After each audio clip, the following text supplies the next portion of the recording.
శంకరాచార్యుల వారు సందర్భం వచ్చినప్పుడల్లా పరమత ఖండన చేసి స్వమత స్థాపన చేస్తూ ఉండేవారు. అంటే అద్వైత వేదాంతం ఒక్కటే సత్యం, అందులోనూ జ్ఞానం వల్లనే మోక్షం వస్తుంది, వేరే దేని ద్వారా మోక్షం రాదు అని నిరూపించుకుంటూ వస్తారు. భగవద్గీత ఉపసంహార భాష్యంలో కూడా గీత మోక్ష శాస్త్రం అని, అది కూడా జ్ఞానం వల్లనే వస్తుంది అని నిరూపించటానికి అనేక వాదోపవాదాలు చేశారు. అందులో భాగంగా నిశ్చల దాస అనే పూర్వమీమాంసకుణ్ణి ఖండించుకు వచ్చారు. వారి వాదన నిత్య నైమిత్తిక కర్మలు చేస్తే చాలు, సంచిత కర్మ దగ్ధమైపోతుంది, అందువల్ల మోక్షం వచ్చేస్తుంది అని. వారి వాదనలోని లొసుగులను చాలా కోణాల్లోంచి ఎత్తి చూపించారు శంకరాచార్యుల వారు. వారి వాదనలో కొన్ని వాదనలు మనం ఇప్పుడు సంధ్య గారు, శ్రీధర్ గారి ద్వారా విందాం. సంధ్య గారు శంకరాచార్యుల వారు గాను, శ్రీధర్ గారు నిశ్చల దాసగాను వ్యవహరించబోతున్నారు. ఓం శ్రీ గురుభ్యో నమః. గురుత్రయమునకు మా పాదాభివందనములు. సహాధ్యాయులందరికీ మా నమస్కారములు. ఈరోజు మేము భగవద్గీత 18వ అధ్యాయంలో 66వ శ్లోకానికి శంకరాచార్యుల వారు రాసిన ఉపసంహార భాష్యంలో శంకరాచార్యుల వారు పూర్వమీమాంసకుడైన నిశ్చల దాస మధ్య జరిగిన వాదనలను సంక్షిప్తంగా వినిపించబోతున్నాం. ఇందులో నిశ్చల దాస ఏమో నిత్య నైమిత్తిక కర్మలు అనుష్ఠానం చేయటం వల్ల సంచిత కర్మలు దగ్ధం అవుతాయని, అందుచేత కర్మ వల్లనే మోక్షం వస్తుందని చేస్తున్న వాదనని శంకరాచార్యుల వారు ఖండిస్తూ జ్ఞానం వల్లనే మోక్షం సాధ్యం అవుతుందని ధృవీకరిస్తూ చేసిన అద్భుతమైన వాదన ఇది. చాలా లోతైన విశ్లేషణలతో అనేక కోణాల నుంచి శంకరాచార్యుల వారు ఖండిస్తూ వచ్చారు. ఇందులో ముఖ్యమైన అంశము నిత్య నైమిత్తిక కర్మలు, సంచిత కర్మ. వేదము 5 రకాల కర్మల గురించి మాట్లాడుతోంది. అవి 1 నిత్య కర్మలు, 2 నైమిత్తిక కర్మలు, 3 కామ్య కర్మలు, 4 నిషిద్ధ కర్మలు, 5 ప్రాయశ్చిత్త కర్మలు. నిత్యకర్మ అంటే ఒక వైదికుడు వేదాన్ని నమ్మిన వ్యక్తి ప్రతిరోజు చేయాల్సిన వైదిక కర్మలు. ఉదాహరణకి అగ్నిహోత్రము, సంధ్యావందనము వంటివి. నైమిత్తిక కర్మలు అంటే ఇవి కూడా చేసి తీరాల్సిన కర్మలే, కాకపోతే ఇవి ప్రతిరోజు ఉండవు, సందర్భం వచ్చినప్పుడు మాత్రము చేసి తీరాలి. ఉదాహరణకి శ్రాద్ధ కర్మలు, పిల్లవాడు పుట్టినప్పుడు చేసే బారసాల వంటివి. కామ్య కర్మలు అంటే ఇవి కోరికతో చేసే కర్మలు. ఉదాహరణకి స్వర్గప్రాప్తి కోసం చేసే జ్యోతిష్ఠ హోమం. నిషిద్ధ కర్మలు అంటే శాస్త్రం కొన్ని కర్మలను నిషేధిస్తుంది. ఉదాహరణకి సురాపానం. ప్రాయశ్చిత్త కర్మలు అంటే ప్రారబ్ధ కర్మలను క్షయం చేసుకోవడానికి చేసే కర్మలు. ఉదాహరణకి ఆయుష్ హోమం. సంచిత కర్మ అంటే జన్మ జన్మల నుంచి మనం చేసిన కర్మల వల్ల వచ్చే పుణ్యపాపాలు. మనకి సులభంగా గుర్తు ఉండడానికి వాటిని సంచిలో పోగు వేసుకుని వచ్చే కర్మలు అంటాము. అంటే ఈ జన్మలో ఘోరమైన నేరస్తుడైనా కూడా అతనికి గత జన్మలలో కొంత పుణ్యం ఉండి ఉండవచ్చు. అలాగే దానికి భిన్నంగా ఈ జన్మలో సాధు సంపన్నుడైన గత జన్మలలో ఎన్నో నేరాలు చేసి ఉండవచ్చును.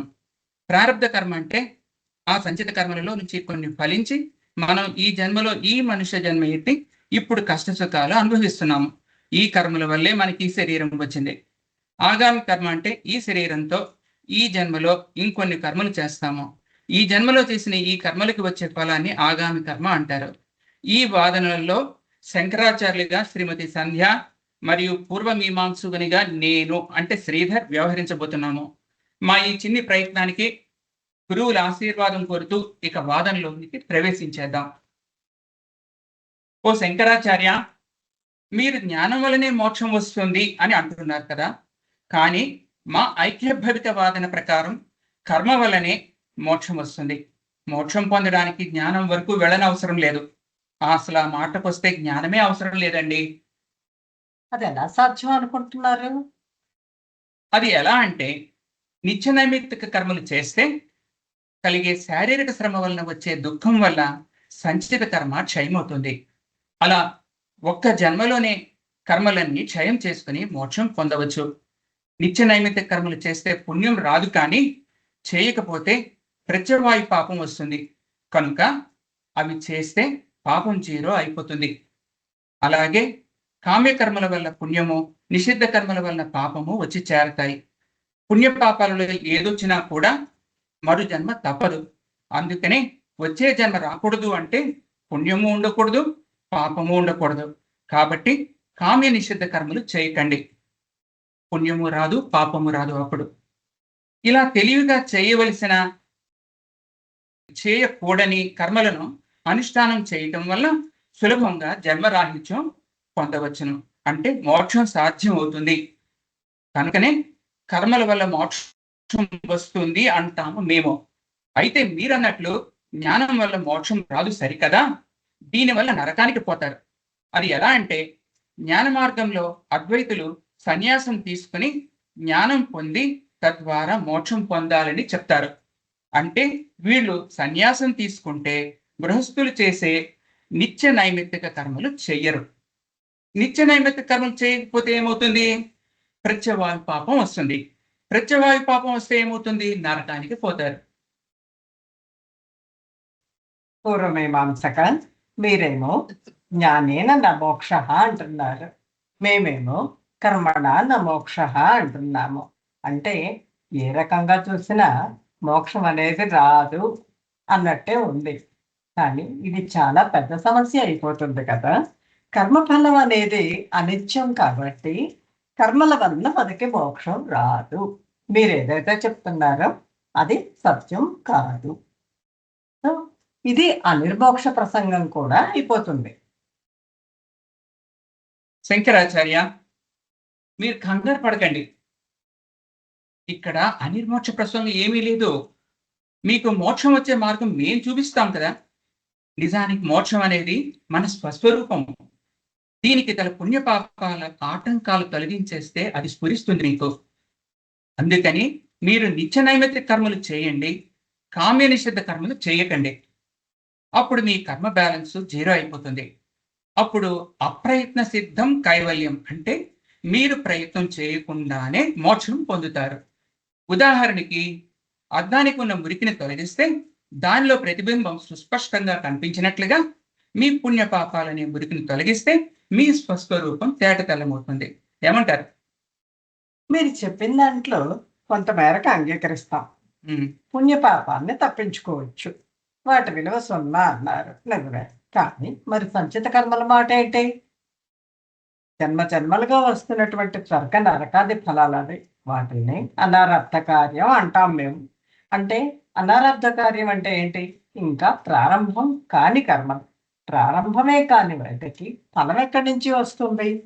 కాబట్టి ఇంకా ఫలించకుండా ఉన్నటువంటి ఈ సంచిత కర్మల గురించి ఏం చెప్తారు? ఎలా తప్పించుకుంటారు? శంకరాచార్య, ఈ సంచిత కర్మను 2 విధాలుగా తప్పించుకోవచ్చు.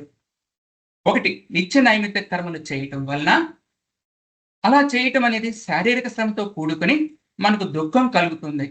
దీనివల్ల సంచిత కర్మ క్షయమవుతుంది. సంధ్యావందనము, రుద్రాభిషేకం వంటి కర్మలు చేసేటప్పుడు కలిగే శ్రమ వల్ల ఈ సంచిత పాపం నశిస్తుంది. రెండవది, నిత్య నైమిత్తిక కర్మలను ఒక విధమైన ప్రాయశ్చిత్త కర్మగా కూడా చేయవచ్చు. అలా ప్రాయశ్చిత్త కర్మగా చేస్తే పుణ్యం వస్తుంది. ఆ పుణ్యం వలన సంచిత పాపం పోతుంది. ఈ 2 మార్గాల వల్ల సంచిత కర్మ బ్యాలెన్స్ 0 అవుతుందండి శంకరాచార్యులు వారు. మరి ప్రశ్న, ఈ వర్తమాన జన్మ అనేది ఉంది కదా, మరి దీన్ని ఎలా అంతం చేయాలి? ఓ శంకరాచార్య, ఒక ఏనుగు తివాచి మీద పడుకుంటే ఏనుగు లేచి వెళ్ళేదాకా తివాచిని ఎలా తీయలేమో, అలా ఈ జన్మలో ఏర్పడిన ప్రారంభ కర్మ క్షయం అయ్యేదాకా ఈ వర్తమాన జన్మను భరించక తప్పదయ్యా.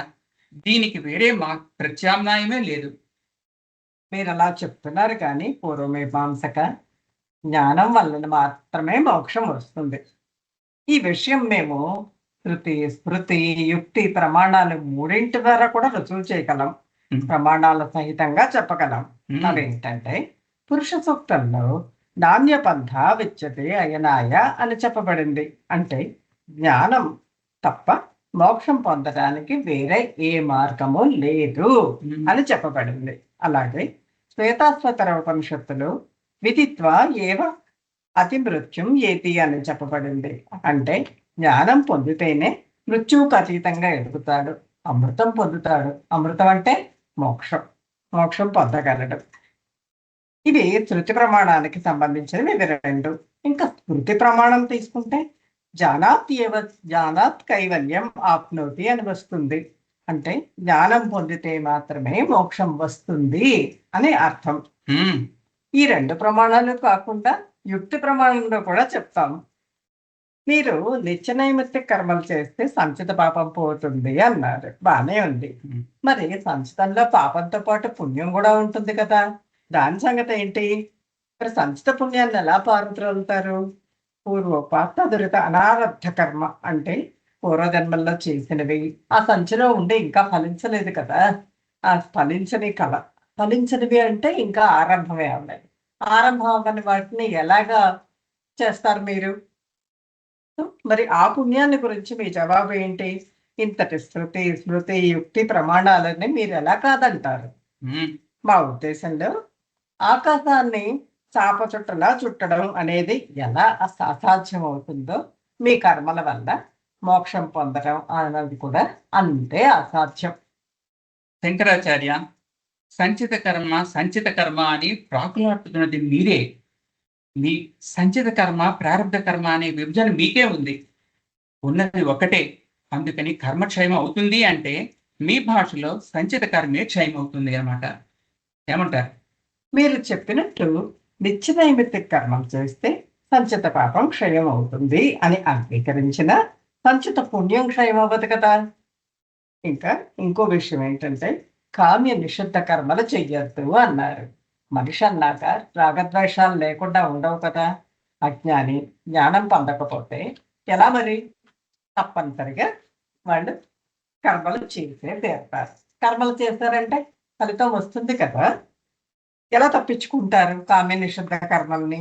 కనుక మోక్షం పొందాలంటే జ్ఞానం పొందడం ఒక్కటే మార్గం, అంతకంటే ఇంకో మార్గం లేదు. ఇంకా వాదనలు ఉన్నాయి, మీ వాదనని మీరే ఖండించుకుంటున్నారు. మీరు నిత్య నైమిత్తిక కర్మలను నిష్ఫలం అన్నారు. అవి చేస్తే ఫలం ఇవ్వవు, చేయకపోతే ప్రత్యవాయ పాపం వస్తుంది అని అన్నారు. అవి నిష్ఫలం అన్నప్పుడు పాపం మాత్రం ఎలా వస్తుంది మీకు? అది కూడా ఓ పెద్ద ప్రశ్న. మీ జైన సూత్ర ప్రకారం చూస్తే నిత్య నైమిత్తిక కర్మలకు ఫలం చెప్పకపోయినా స్వర్గఫలంగా తీసుకోవాలి అని రాసి ఉంది. అలాగే బృహదారణ్యకంలో చూసిన కర్మణ పితృలోకేనా అని చెప్పబడింది. అంటే ఈ కర్మలు చేస్తే స్వర్గఫలం వస్తుంది అని ఉంది. అలాంటప్పుడు మీరు సంచిత కర్మకి ఎలా వాడతారు? ఇదో సమస్య. ఇంకా అంతేకాకుండా సంచిత కర్మలు అంటే ఎన్నో జన్మల కర్మఫలాలు, అవి పుణ్యపాపాలు.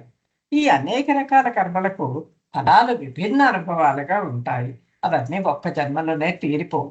కొన్నిటికి మనుష్య జన్మ కావాలి, కొన్నిటికి జంతు జన్మ కావాలి, కొన్నిటికి దైవ జన్మ కావాలి. అలాగే లోకాలు కూడా కొన్నిటికి స్వర్గలోకం కావాలి, కొన్నిటికి నరకలోకం కావాలి.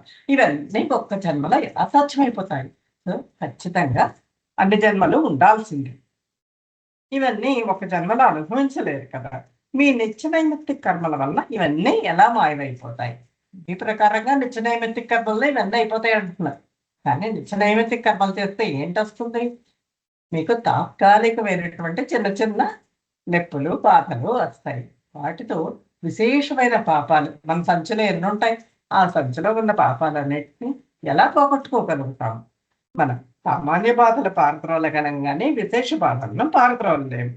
అది ఎలా ఉంటుంది ఆ ప్రయత్నం అంటే, ఒక పక్షి గడ్డిపోచతోటి సముద్రాన్ని తోడేస్తాను అనుకొని వెళ్ళేదంతా విడ్డూరంగా ఉంటుంది. మరి ఒకవేళ ఈ నిత్య నైమిత్తిక కర్మలు చెయ్యకపోయినా కూడా పుణ్యపాపాలు వస్తాయి కదా, అవి ఎలా క్షయం అవుతాయి? అది సమస్యే. శారీరక బాధలు ఉంటాయి. వీటి వల్ల ఏం క్షయం అవుతుంది?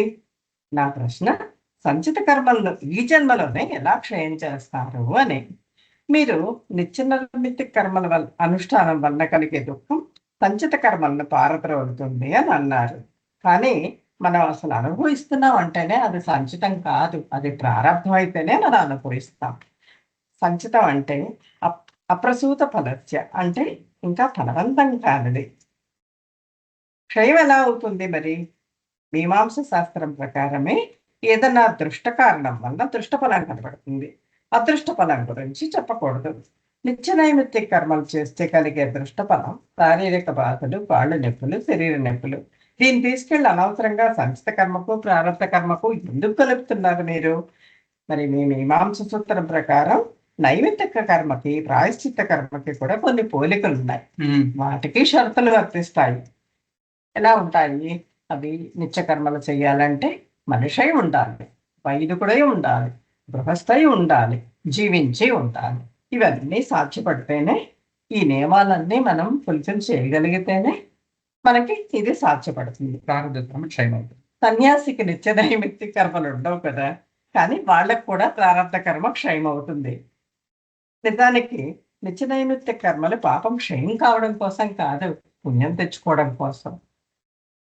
అది శాస్త్రం, ఇది శాస్త్రం చెప్పిన మాట, మనం చెప్పేది కూడా కాదు. కాబట్టి జ్ఞానం లేనిదే సంచిత కర్మ పూర్తిగా లభించదు. కామ్య నిషిద్ధ కర్మల నుండి పూర్తి విముక్తి కూడా లభించదు. కేవలం నిత్య నైమిత్తిక కర్మలతోనే మోక్షం పొందడం అనేది అసాధ్యం. అంటే మీ వాదన సరి అయినది కాదు అని తేటతల్లం అయిపోతుంది. జ్ఞానాగ్ని వల్ల మాత్రమే కర్మలు దగ్ధమవుతాయి అంటూ శంకరాచార్యుల వారు ధృవీకరిస్తున్నారు. ఓం తత్సత్. సర్వం శ్రీకృష్ణార్పణమస్తు.